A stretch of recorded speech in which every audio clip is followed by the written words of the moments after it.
Hello and welcome to learn with Hema's class. My dear students, आज मैं आप लोगों को पढ़ाने वाली हूँ क्लास 8 का मराठी सब्जेक्ट और लेसन नंबर 7 नातवंडास पत्र। नातवंडास पत्र लिखा है नंदू नाटेकर ने। नंदू नाटेकर एक बहुत ही बड़े स्पोर्ट्स पर्सन रह चुके हैं और वो एक अर्जुन पुरस्कार अवॉर्डी भी रह चुके हैं और उन्होंने बहुत सारे अवार्ड्स जीते हैं। उन्होंने बैडमिंटन में अपना करियर बनाया था और इंटरनेशनल लेवल पे भी उन्होंने बहुत सारे अवार्ड्स जीते हैं। अपने कंट्री को रिप्रेजेंट किया है, इंडिया को रिप्रेजेंट किया है। तो नंदू नाटेकर ये जो है, इन्होंने ये लेटर लिखा है अपने ग्रैंड चिल्ड्रंस को। तो नातवंडास, नातू मतलब ग्रैंड चाइल्ड और नातवंडास यानी कि ग्रैंड चिल्ड्रन। बहुत सारे बच्चे हैं, उनके 3-4 बच्चे हैं। यहाँ पे सबके नाम भी मेंशन है। ये जो चैप्टर है ये एक लेटर के फॉर्मेट में है।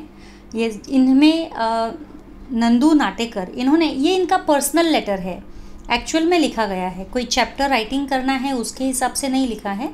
रियल में इन्होंने ये लेटर अपने बच्चों को मतलब ग्रैंड चिल्ड्रंस को लिखा है और उसी में का एक पार्ट जो है ये यहाँ पर एज ए लेसन आपको दिया गया है। ये लेसन आपको इसलिए दिया गया है ताकि आपका मराठी जो राइटिंग स्किल है, मराठी सब्जेक्ट में लेटर राइटिंग, वो जो राइटिंग स्किल है वो इस चैप्टर में कवर किया गया है एट द एंड। हालांकि हम इस चैप्टर में लेटर राइटिंग नहीं करेंगे, मैं आपको इसके सारे क्वेश्चन आंसर्स दूंगी और वो आपको डिस्क्रिप्शन बॉक्स में उसका लिंक मिल जाएगा। अब आगे जाने से पहले जैसे मैं हमेशा कहती हूँ, ज़रूर से इस चैनल को लाइक कीजिए, मेरे वीडियोस को लाइक कीजिए, मेरे चैनल को सब्सक्राइब कीजिए अगर आप नए हैं तो, और अपने दोस्तों के साथ में भी इन वीडियोस को शेयर कीजिए ताकि किसी न किसी को ये वीडियो ज़रूर हेल्पफुल हो सके। जो भी कोई इसे देखे उसे हेल्प मिल सके चैप्टर्स की। मैं लाइन बाय लाइन आपको एक्सप्लेनेशन करूँगी मराठी के। जैसे मैंने बोला है, काफ़ी बच्चे मराठी में वीक है, नहीं समझ में बैठता है, तो उस हिसाब से लाइन बाय लाइन में अपनी पूरी कोशिश करूँगी कि आपको बेस्ट तरीके से एक्सप्लेन करने की कोशिश करूँ। तो नंदू नाटेकर जो है ये इन्होंने अपने ग्रैंड चिल्ड्रन को लेटर लिखा है। ये उनका एक पर्सनल लेटर है और इस लेटर में उन्होंने ग्रैंड चिल्ड्रन को ये बताया है कि किस तरीके से वो अपना फ्यूचर एकदम अच्छा बना सकते हैं, सिक्योर कर सकते हैं, सक्सेसफुल बना सकते हैं। और इतना ही नहीं कि निसर्ग यानी नेचर के साथ में सानिध्य यानी नेचर के बीच में रहकर वो किस तरह से अपने आप को वेल्दी बना सकते हैं, समृद्ध बना सकते हैं। Wealthy in the sense not money wise. बहुत सारी चीज़ें हैं लाइफ में जो आपको, जो खुशियाँ हैं, जो एक्सपीरियंसेस है, वो चीज़ें भी आपको वेल्दी बनाती है, आपके एक्सपीरियंस। तो वही चीज़ें नंदू नाटेकर जो है अपने ग्रैंड चिल्ड्रन को बोल रहे हैं कि नेचर में भी थोड़ा समय बिताए। और यहाँ पे नंदू नाटेकर जो है खुद एक बैडमिंटन प्लेयर है, तो उन्होंने अपने ग्रैंड चिल्ड्रंस को यही बताया है कि किस तरह से उन्हें बैडमिंटन खेलने का बहुत शौक़ था और किसी तरह से उन्होंने अपने इस शौक़ को रेगुलर प्रैक्टिस के ज़रिए अपना एक स्पोर्ट्स का स्ट्रॉन्ग पॉइंट बना दिया और इसी के चलते उन्होंने बहुत सारे अवार्ड्स, मेडल्स भी जीते। तो और उन्होंने दूसरा ये भी कहा है बच्चों को कि किस तरह से आपको डिसीशंस लेने चाहिए और सेल्फ डिपेंडेंट बनना चाहिए। तो काफ़ी अच्छी अच्छी चीज़ें इन्होंने यहाँ पे इस पाठ में कही है, नातवंडास पत्र। तो चलिए शुरू करते हैं। ये 4 यहाँ पे बच्चे हैं ग्रैंड चिल्ड्रन उनके, तो उनके नाम भी यहाँ दिए गए हैं। प्रिय उद्धव, मेघा, मिहिका व जानवी। अनेक आशीर्वाद। जैसे आप जिसे भी लेटर लिखते हो तो सबसे पहले जो आप एड्रेस जिसको बोलते हो, जिनको लेटर लिख रहे हो, तो उनका नाम लिखते हो ना, डियर वगैरह। तो वैसा ये लिखा गया है। ये इनफॉर्मल लेटर है। प्रिय उद्धव, तो इनके ग्रैंड चिल्ड्रन के नाम क्या क्या है? उद्धव, मेघा, मिहिका व जानवी। अनेक आशीर्वाद, क्योंकि ये ग्रैंडफादर है तो वो जिन्हें लेटर लिख रहा है उन्हें ब्लेसिंग्स दे रहा है। अनेक आशीर्वाद। कितीदा तरी मनात येते की तुम्हा चोघांबरोबर बसून तुमच्याशी मनसोक्त गप्पा माराव्यात।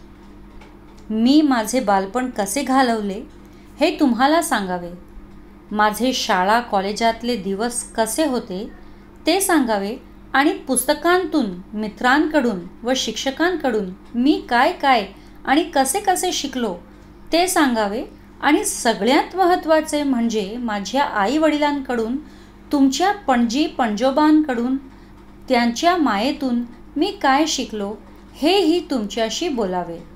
बहुत ही प्यारा यहाँ पे उन्होंने इंट्रोडक्शन जो स्टार्ट में किया है, मैं तो एकदम बहुत अच्छा लगा मुझे तो ये जब मैंने फ़र्स्ट टाइम रीड किया तो मुझे तो बहुत अच्छा लगा कि कितना अच्छा स्टार्ट है किसी भी लेटर के लिए। तो ये ग्रैंडफादर जो है कहता है कि कितनी बार मेरे मन में आई ये बात कि मैं तुम चारों से दिल खोल कर गप्पे मारूं, मन सोक्त यानी दिल खोल कर गप्पे मारूं। गप्पे यानी बातचीत करना, गपशप करना। और मैं तुम्हें बताऊं कि मैंने अपना बचपन कैसे बिताया है, बालपण कसे घालवले, है ना, बचपन कैसे बिताया है। माझे शाळा कॉलेजातले दिवस कसे होते, मेरे स्कूल और कॉलेज के दिन कैसे थे वो कहूँ तुम लोगों से।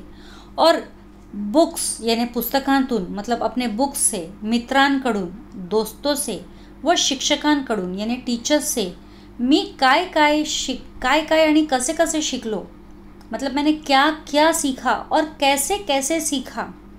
किन किन से सीखा है उसने, पुस्तकों से, मित्रों से और शिक्षकों से। यहाँ पे तीनों नाम दिया है। तो ये नॉर्मली आपके ये क्वेश्चंस कहाँ आएंगे, ये जो कृति होती है ना, कृति सोडवा, उसके अंदर ही आते हैं। तो पहले तो ये बच्चों के नाम पूछ सकते हैं, नातवंडांचे नावे। दूसरे में कोणाकोणातून शिकले, तो कोणाकोणातून शिकले, पुस्तकांतून, मित्रांकडून आणि शिक्षकांकडून। 3 है या नाम यहाँ पे। और कसे शिकलो ते सांगावे आणि सगळ्यात महत्त्वाचे और सबसे इम्पॉर्टेंट बात मतलब म्हणजे माझ्या आईवडिलांकडून, मतलब मैंने अपने पेरेंट्स से, यानी दादा ने अपने पेरेंट्स से, यानी हमारे तो ग्रेट ग्रैंडफादर हो गए वो, तुमच्या पणजी पणजोबांकडून, यानी कि उन बच्चों के तो ग्रेट ग्रैंड पेरेंट्स हो गए ना, दादा के पेरेंट्स यानी ग्रेट ग्रैंड पेरेंट्स। तो दादा के तो मम्मी पापा है, लेकिन उन बच्चों के तो ग्रेट ग्रैंड पेरेंट है। त्यांच्या मायेतून मी काय शिकलो हेही तुमच्याशी बोलावे। त्यांच्या मायेतून मतलब विद देयर लव, केयर, उनके केयरिंग से, उनके प्यार से भी मैंने क्या क्या सीखा वो भी मैं तुमसे बोलना चाहता हूँ, तेही मी तुमच्याशी बोलावे। पण प्रत्यक्षात तुमच्याशी बोलताना मोकळेपणाने, मनासारखे बोलताना येतेच असे नाही, म्हणून वाटले की तुम्हाला हे पत्र लिहावे। तो अब वो बोलते हैं कि लेकिन जब प्रत्यक्ष यानी कि फिज़िकली जब हम आमने सामने होंगे तब इतने ही फ्रीडम से मैं तुमसे बात कर पाऊँगा, मन से कुछ बोल पाऊँगा, ये ज़रूरी नहीं है। हो सकता है कि नहीं बोल पाऊँ, कुछ संकोच हो जाए मुझे तुमसे बोलने में, इसीलिए सोचा कि तुम्हें लेटर लिख लूँ। ऐसे कई बार होता है ना कि हम किसी से सामने सामने कुछ बोल नहीं पाते हैं तो हम राइटिंग के थ्रू मैसेज कर देते हैं, ऐसा वैसा। हम बोल नहीं सकते तो हम मैसेज कर देते हैं या लिख के दे देते हैं। तो इसीलिए ये ग्रैंडफादर ने भी यही सोचा कि मैं इन्हें बहुत कुछ बोलना चाहता हूँ, लेकिन हो सकता है कि जब वो मेरे सामने आए तब मैं उनसे इतनी बातें ना कर पाऊँ, तो इसीलिए उन्होंने सब कुछ लिखना चाहा, क्योंकि राइटिंग में तो सब कुछ इंक्लूड कर सकते हैं। मी शिकायला सांगलीला होतो, सांगली प्लेस का नाम है। मी शिकायला सांगलीला होतो, ये महाराष्ट्र में सांगली नाम का एक प्लेस है। सांगली है महाराष्ट्रातले एक गाव आहे ना, महाराष्ट्र का एक गाव आहे। सांगली कुठले गाव आहे, महाराष्ट्रातले एक गाव आहे। तर नंदू नाटेकर कुठे शिकले होते, ऐसा अगर क्वेश्चन आया, नंदू नाटेकर कुठे शिकले होते, सांगलीला शिकले होते या सांगलीत शिकले होते। आमच्या शाळेला खूप मोठे मैदान होते आणि त्याजवळच एक बाग होती। मतलब हमारे स्कूल का एक बहुत बड़ा मैदान था और उसी के पास एक बाग भी था। बाग यानी गार्डन।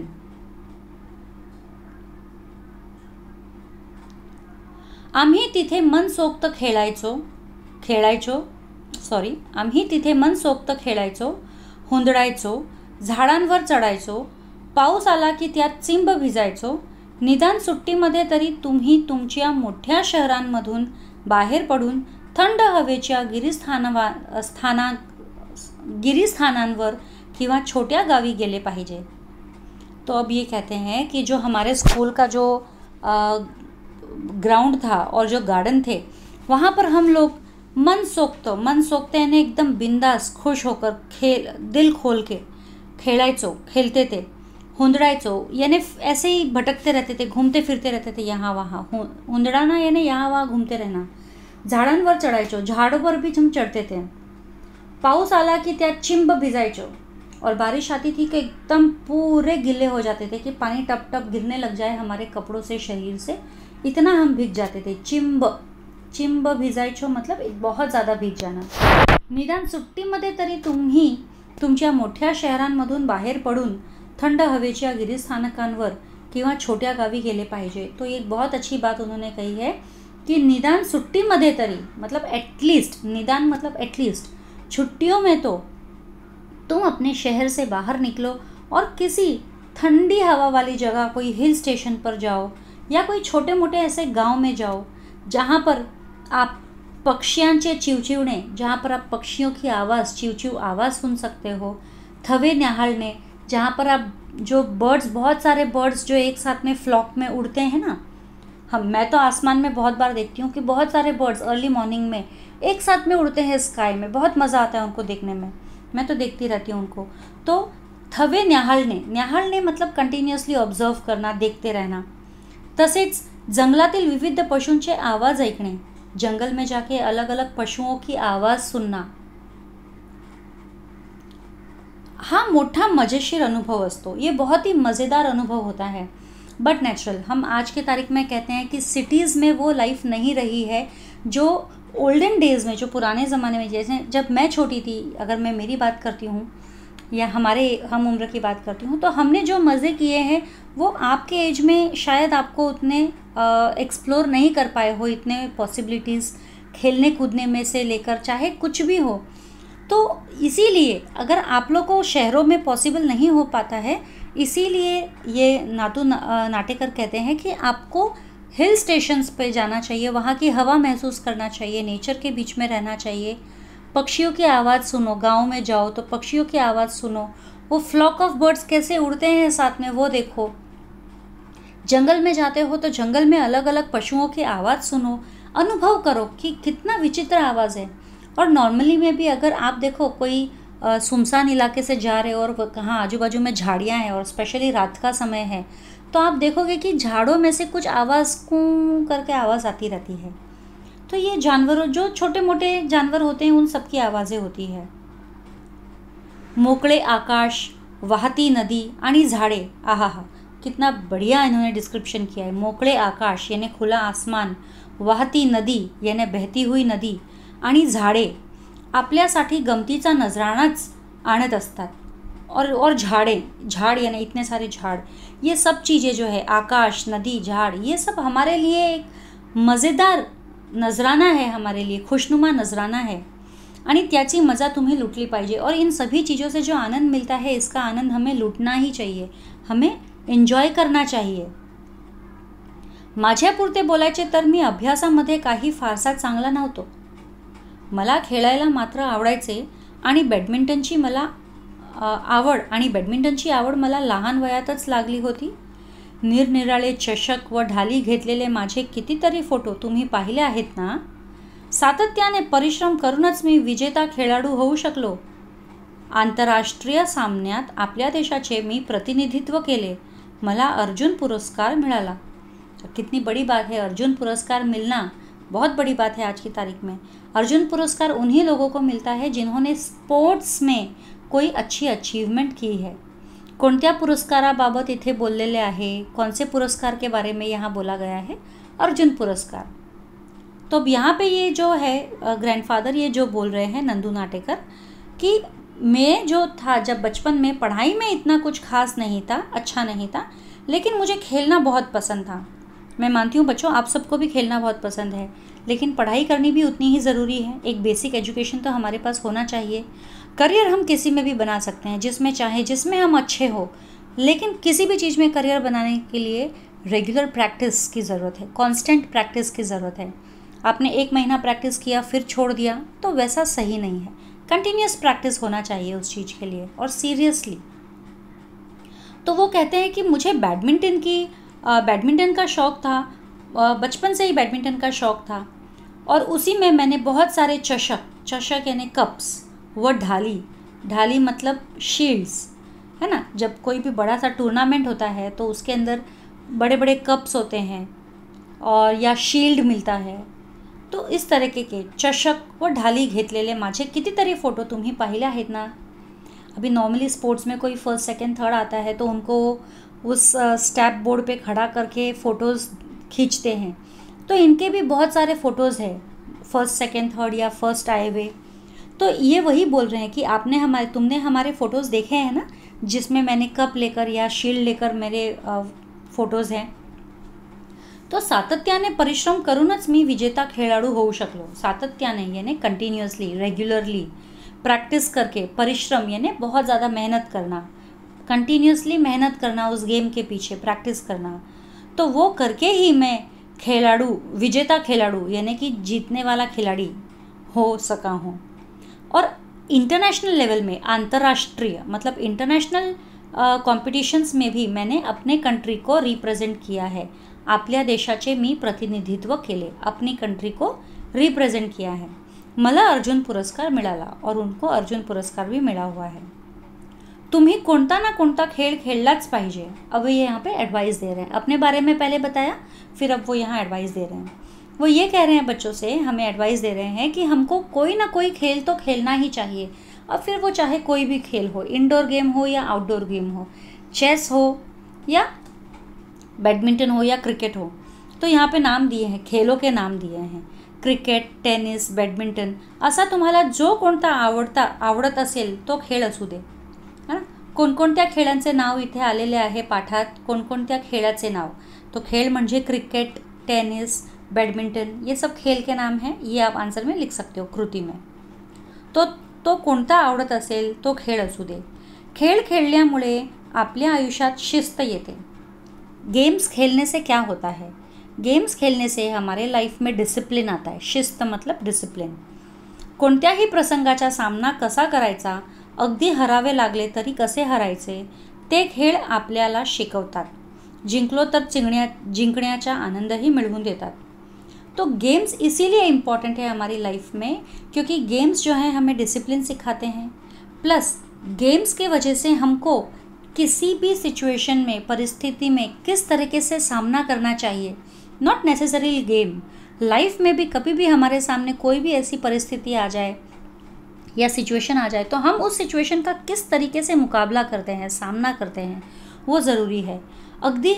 और अगर कभी कभी ऐसा होता है कि हमें हार भी माननी पड़े, कि हमको पता है हम हारने ही वाले हैं, तो हमें किस तरह से हारना चाहिए। हमें पहले ही हार नहीं मान लेनी चाहिए, हमें एंड तक लड़ना चाहिए। तो ते खेल आपल्याला शिकवतात। तो ये सारी चीज़ें जो है गेम हमें सिखाता है, खेल हमें सिखाता है। क्या क्या सिखाता है हमें गेम? डिसिप्लिन सिखाता है, सामना करना सिखाता है, कैसे हारना चाहिए, अगर हार रहे हैं तो कैसे हारना चाहिए वो सिखाता है। तो ये खेळ आपल्याला काय काय शिकवतो, इसके लिए ये कृति में ये 3 ऑप्शंस आप लिख सकते हो। और अगर जीतते भी हैं हम तो हमें कैसे जीतना चाहिए, we should be very humble, बहुत ज़्यादा प्राउड या एटीट्यूड हमें नहीं दिखाना चाहिए जीत पर। प्रत्येकाने दररोज काहीतरी व्यायाम केलाच पाहिजे। और एक एडवाइस, बहुत ही इम्पॉर्टेंट एडवाइस आज की तारीख में जो बिल्कुल बच्चों में नहीं पाई जाती है, बहुत कम बच्चों में पाई जाती है, वो है ये, प्रत्येकाने दररोज काहीतरी व्यायाम केलाच पाहिजे। व्यायाम मीन्स एक्सरसाइज। स्कूल डेज़ में तो कैसा होता है कि पीटी पीरियड्स होते हैं तो हमारे एक्सरसाइज पीटी पीरियड्स में हो जाते हैं, खेलकूद वगैरह हो जाता है। लेकिन उसके बाद में जब हम कॉलेज में जाते हैं तो हो सकता है हम इतने स्पोर्ट्स में इंटरेस्ट ना दें और सिर्फ एजुकेशन पे दें, तो उसमें फिर हम क्या होते हैं, स्पोर्ट्स से थोड़े दूर होते जाते हैं, खेल कूद से दूर होते जाते हैं। और जैसे जैसे हम बड़े होते हैं वैसे वैसे स्टडी लोड्स या दूसरे काम हमारे बढ़ते जाते हैं और आउटडोर्स जो है हमारे पूरी तरीके से बंद हो जाते हैं। तो ये जो है ग्रैंडफादर ये हमें यही एडवाइस दे रहे हैं कि प्रत्येकाने दररोज काहीतरी व्यायाम केलाच पाहिजे, मला वेळ नाही हा सबब सांगू नका। मतलब आप अगर ऐसे बोलते हो कि मुझे टाइम नहीं है एक्सरसाइज करने के लिए, तो ये एक्सक्यूज़ तो बिल्कुल भी मत दो। अगर हम हमारे खाना खाने के लिए 2 टाइम खाना खाने के लिए, नाश्ता करने के लिए टाइम निकाल सकते हैं, तो एक्सरसाइज के लिए भी टाइम निकाल ही सकते हैं। वेळ नाही म्हणून जेवण करायचे राहते का? टाइम नहीं है बोल के हम खाना खाने तो बैठ ही जाते हैं ना. खाना खाते हैं क्या फिर टाइम नहीं है तो? दोन्ही जेवणांसाठी कसा बरोबर वेळ मिळतो है ना. दोनों टाइम का खाना खाने के लिए कैसे बराबर हमें टाइम मिलता है. मी म्हणतो ते पटते का तुम्हाला? और बिल्कुल सही है ना. तो ग्रैंडफादर भी यही बोल रहा है. मैं जो बोल रहा हूँ वो तुमको सही लगता है क्या?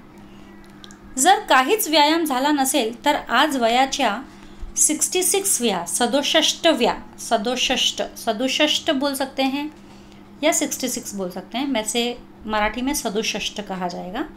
तो ग्रैंडफादर जो है जब उन्होंने ये लेटर लिखा है तब उनकी उम्र 66 ईयर्स की थी. तो जर काहीच व्यायाम झाला नसेल तर आज वयाच्या 67व्या वर्षीसुद्धा मला जेवावेसे वाटत नाही. अगर मैंने व्यायाम नहीं किया होता ना तो आज 66 जो मेरा ईयर चल रहा है तब मुझे कुछ भी खाने जैसा नहीं लगता था. लेकिन आज तो मैं एकदम फिट हूँ तो मुझे जितना चाहिए उतना ही मैं खाता हूँ.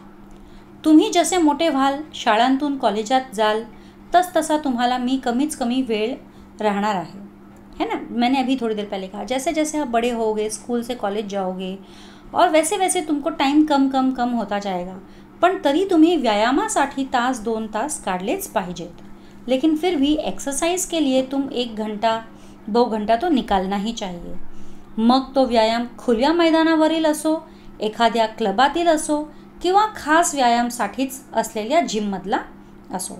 तो वो व्यायाम कहीं पर भी हो सकता है. चाहे वो खुले मैदान में आप खेलकूद कर रहे हो वो हो सकता है, या फिर आप किसी क्लब में कोई गेम खेल रहे हो.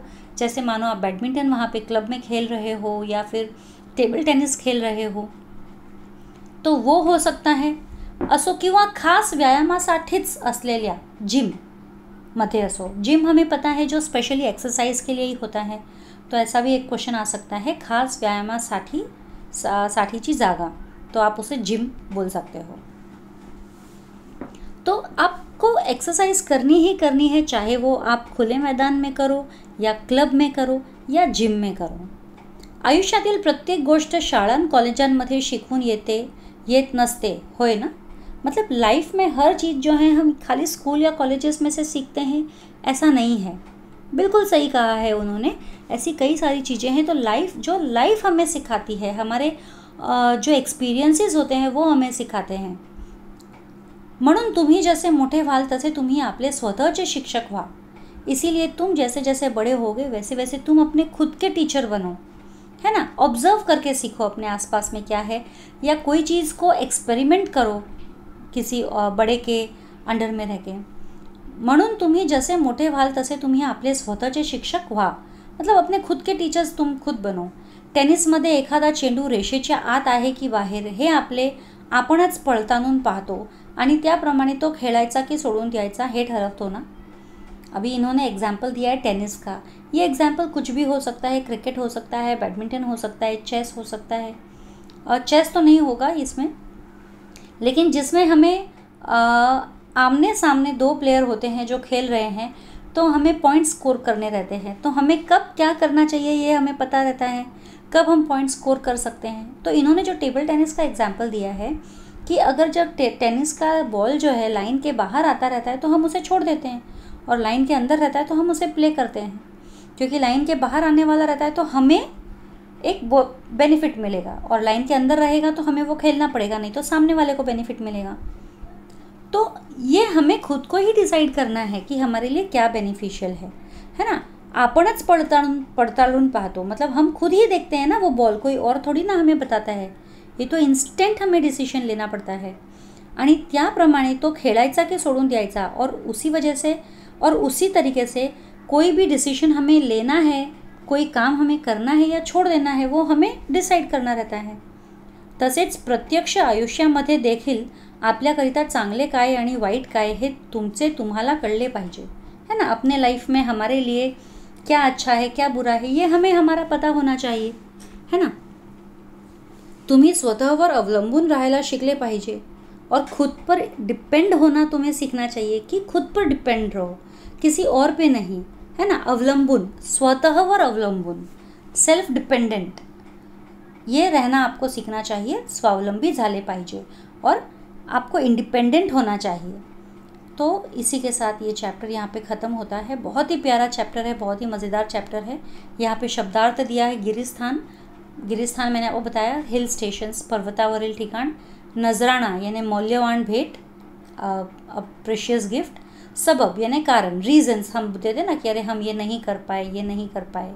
ये ग्रैंडफादर है यहाँ जो आप ये लेटर लिख रहा है, और यहाँ पे खिड़की में से, विंडो में से हमें दिखाई दे रहा है कि ये विलेज एरिया है, और इसका यहाँ पे कैप दिखाई दे रहा है, फ़ोटोज़ दिखाई दे रहे हैं। खैर ये तो कोई बात नहीं। अब इसके क्वेश्चन आंसर्स जो है वो मैं आपको डिस्क्रिप्शन बॉक्स में इसका लिंक दे दूँगी, तो आप वहाँ से क्वेश्चन आंसर्स कॉपी कर सकते हैं, देख सकते हैं।